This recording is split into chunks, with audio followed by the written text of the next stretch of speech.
nay trời đẹp lắm đây, sao không cùng anh dạo quanh Sài Gòn. Vì vụ trên xe qua khắp nẻo đường, ngắm phố phường ta luôn mến thương.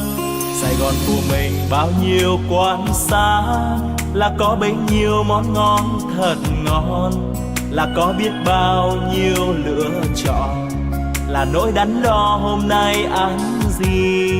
Sài Gòn dịu dàng gom bao nỗi nhớ, đi đến nơi đâu cũng mong về mau.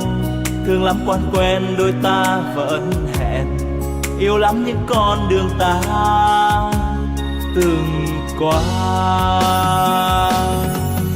Sài Gòn quá xa thương yêu, anh đã thương thật nhiều, anh yêu biết bao nhiêu, anh vẫn thương thật nhiều. Ôi yêu biết bao nhiêu.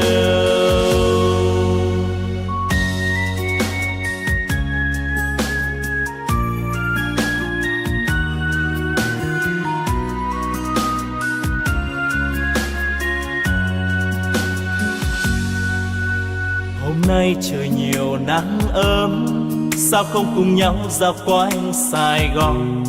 Bon bon trên xe qua muôn nẻo đường, ngắm phố phường ta luôn mến thương. Sài Gòn nhộn nhịp bao nhiêu quán xá, thì có bấy nhiêu món ngon thật ngon, thì có biết bao nhiêu lựa chọn, cùng những đắn đo hôm nay ăn gì. Sài Gòn nồng nàn gom bao nỗi nhớ, đi khắp nơi đâu vẫn mong về mau. Thương lắm quan quen đôi ta hò hẹn, yêu lắm những con đường ta đã qua. Sài Gòn quá xa thương yêu, anh đã thương thật nhiều, anh yêu biết bao nhiêu, anh vẫn thương thật nhiều. Ôi yêu biết bao nhiêu, anh đã thương thật nhiều, anh yêu biết bao nhiêu, anh vẫn thương thật nhiều. Ôi yêu biết bao nhiêu, anh vẫn thương thật nhiều. Ôi yêu biết bao nhiêu.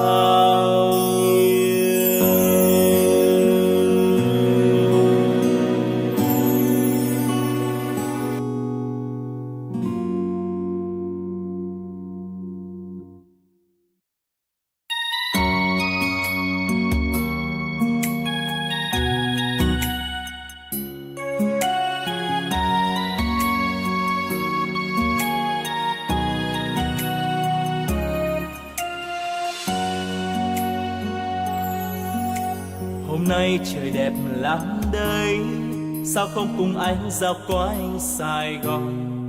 Vì vụ trên xe qua khắp nẻo đường, ngắm phố phường ta luôn mến thương. Sài Gòn của mình bao nhiêu quán xá, là có bấy nhiêu món ngon thật ngon, là có biết bao nhiêu lựa chọn, là nỗi đắn đo hôm nay ăn